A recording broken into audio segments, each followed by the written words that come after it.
Welcome back to another Ret Paladin video. Verabin here. Today we are going to be doing a video solely on Shadowlands Ret Paladin in PVE. That means we're going to be talking about gear, stats, rotation, legendaries, conduits, soulbinds, all that good stuff. Stick around, let's dig in.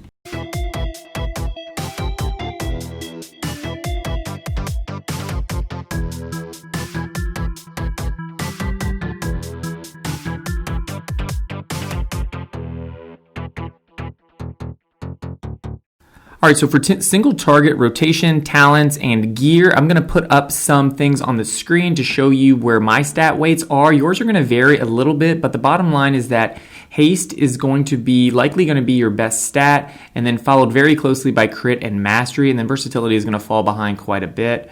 But this is the talent build that I'm going to suggest for single target. It's going to focus on Righteous Verdict, which gives you more Templar's Verdict damage, which is a huge portion of your damage. And that is, the rotation is going to be pretty basic. You're going to want to generate holy power and never overcap holy power. So, for instance, if you're at 4 holy power, you're never going to want to do a Blade of Justice because it generates 2 holy power. But otherwise, you're just going to use your holy power generators and till you get to 5 and then dump them on Templar's Verdict. If there's 2 targets present, like you're in a cleave situation, you'll go ahead and use Divine Storm. But otherwise, you're just basically going to generate holy power, and you're going to want to prioritize Judgment and Blade of Wrath and Hammer of Wrath over Crusader Strike. Crusader Strike should be your lowest priority ability because it doesn't really do any damage. And then from there, if you're Kyrian, you're going to want to use your Divine Toll, and that's going to give you a pretty big mastery buff. It's good to line that up with your Avenging Wrath, and then also use your Wake of Ashes while you have the Pelagos Soulbind up. We're going to talk about Soulbinds a little bit later on, but that is the basic rotation.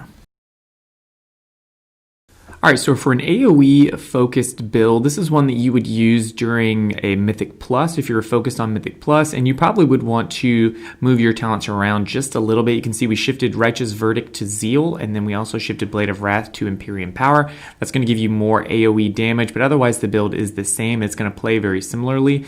One thing to point out, though, is that the stat weights actually change quite a bit, where Mastery jumps to the top by a significant margin, and then Crit and Verse are right behind it. So if you kind of want to get the best of both worlds, then the best gear to look for overall damage is going to be haste and mastery, because that's going to give you a pretty high DPS on both single target and on your AoE situation. So that's kind of how you're going to want to play it. Unfortunately, that means PvP gear is going to be not all that great for you, because you're going to be having Verse on all those, and Verse is pretty much the lowest stat weight by a fair margin once you start getting more gear. All right, so rotation-wise in AoE, your priority doesn't change a whole lot. What you're going to do is, instead of using Templar's Verdict in this priority list, you're going to use Divine Storm. So that's pretty much the only thing that changes. The other thing that I would say is that you may want to hold Wake of Ashes and Divine Toll or your Ashen Hollow for a big pull, rather than kind of just using it at the top of the priority list, because it's going to give you much more bang for your buck when you use that in an AoE pack. So if the pack is almost dead and your Divine Toll comes back up, you wouldn't want to waste that on a pack that's about to die, because you're probably going to waste the damage, you're probably going to waste the proc. So that's something to keep in mind. But otherwise, you may want to consider, since you're using Empyrean Power, it does make Crusader Strike a little bit stronger, but it's probably not going to jump up the list really anymore. But you obviously do want to use those Empyrean Power procs before you use Crusader Strike again, because you definitely don't want to waste a proc. All right, so another big choice that you're going to have to make as you're gearing up in Shadowlands is which legendary do you want to craft first. Now, eventually you'll be able to craft all of them, but based on the sims and things we've understood from the community, there's been pretty good consensus right now on which legendaries are the best. So in AoE situations, you're going to want to use the Tempest of the Lightbringer. This is typically going to be like something like 5 to 10% of your damage in an AoE pack, because it increases your Divine Storm damage, it gives a little more range and stuff like that. So it's definitely going to be a really strong contender. Unfortunately, this one is just a RNG drop chance from the Spires of Ascension dungeon, so you'll have to hunt that one down. Hopefully get lucky and get it pretty quickly, but if you don't, just keep trying. For single target, you're going to want to use Mad Paragon. Fortunately, this one is much easier to get. As long as you do your weekly vault once, you'll get this on the first one, so that is really, really good. So you'll get that for sure, and then you'll basically just want to swap between those two different ones, depending if it's a single target or an AoE focused situation. All right, so for Covenant choice, you really have two options. You can pick Kyrian and use the Pelagos Soulbind. This is going to be a really well-rounded pick if you're interested in doing Mythic Plus and raiding and PvP as well.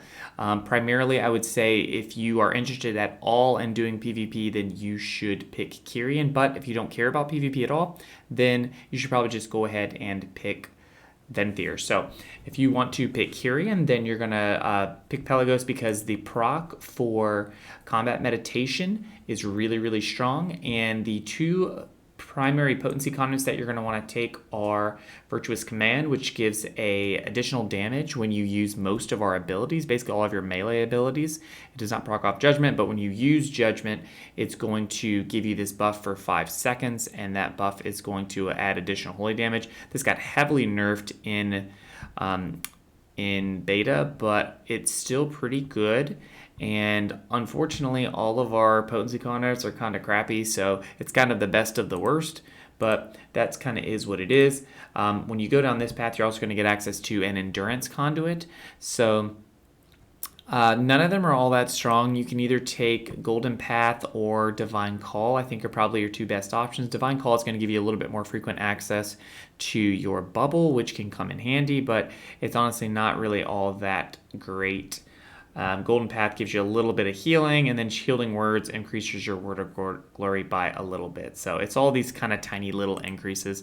Then your second potency conduit that you're going to want to take is Templar's Vindication, and that one is going to give you your Templar's Verdict a chance to strike again for 30% of its damage.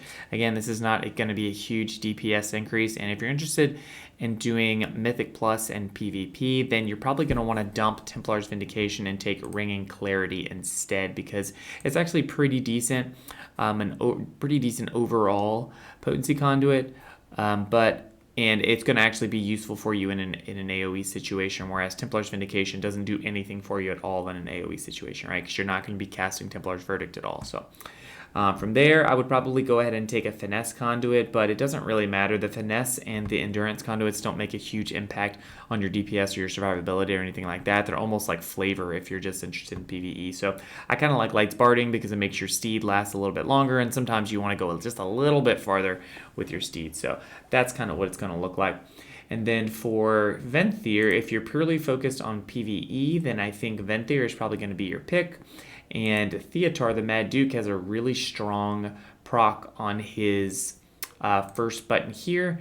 That is, it adds this, it's called Soothing Shade, and it adds this big gray thing on the ground. And basically, if you stand in it, you get a buff for 12 seconds. 525 mastery is a huge amount of mastery. So it's a really, really strong proc. It's even more than the Pelagos mastery. So that's pretty good.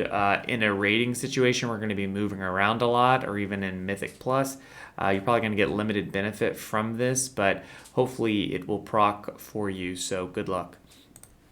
Proc for you at a good time, I mean. So from here, you're going to have the same kind of deal where you're going to get access to an Endurance Conduit or a Finesse. It doesn't really matter which one of those you pick.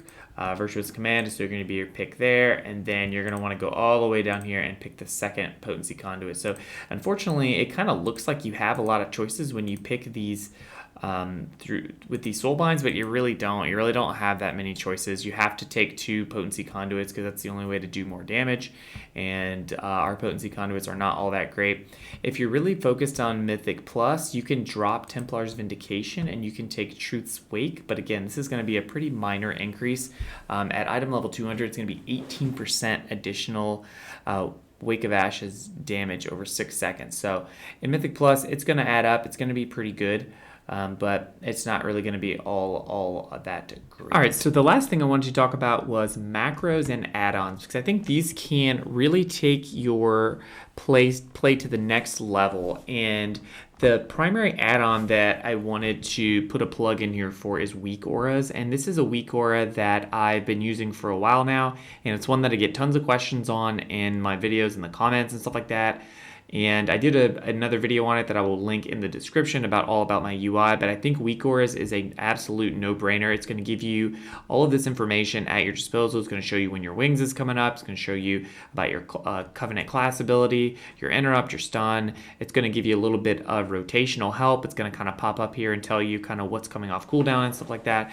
And then just as important, it's going to show you about your primary cooldowns down here, your kind of utility, defensive kind of cooldowns. And those are going to be really important as well to really taking your playstyle to the next level. So for these cooldowns, most of them you don't really have to worry about macros for, because they're ones that you're probably only going to use on yourself, like obviously your Shield of Vengeance and your Blessing of Freedom, and most of that stuff you're going to use on yourself, right? But there are two that I think are really, really important, and that is Blessing of Protection and Blessing of Sacrifice.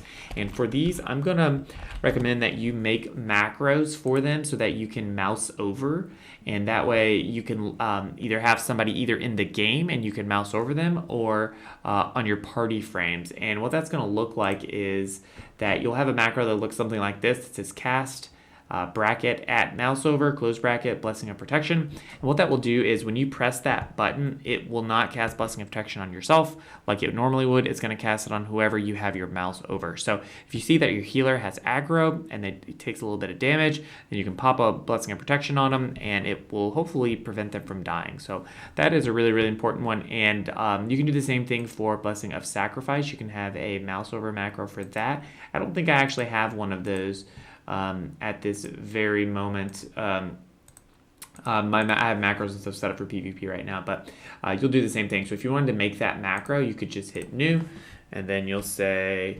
Blessing of Sacrifice. I can't even reach it. Can't even fill the whole thing in. That's okay. And you'll say cast at mouse over Blessing of Sacrifice. And you hit save, and it knows which button you're talking about. You can go ahead and put it down here, put it on an actual keybind, and then from there you will just go like so, and it'll cast it on someone. You have to cast it on a party member. So, but anyway, I think those two abilities, you want to have those mouse over macros ready to go, and that way you can help your team out. You can do the same thing with Lay on Hands if you want. I don't even have Lay on Hands keybound because I'm afraid of misclicking it. So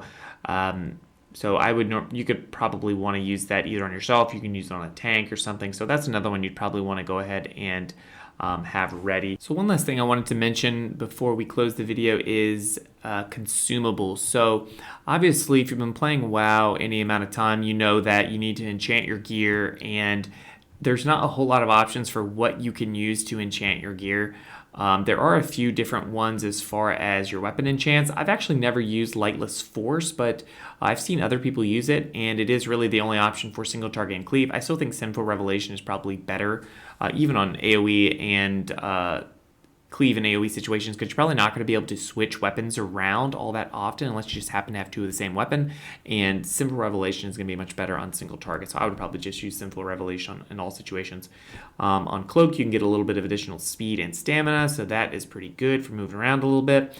There is a chest enchant that's going to increase your strength a little bit, and then it'll give you a chance to do a little bit of additional damage, so that is cool. You're going to obviously do 15 strength on gloves, and then for your rings, you can use, if you're more focused on Mythic Plus, you would want to use Mastery, or if you're more focused on raiding and single target stuff, then you would want to use Taste.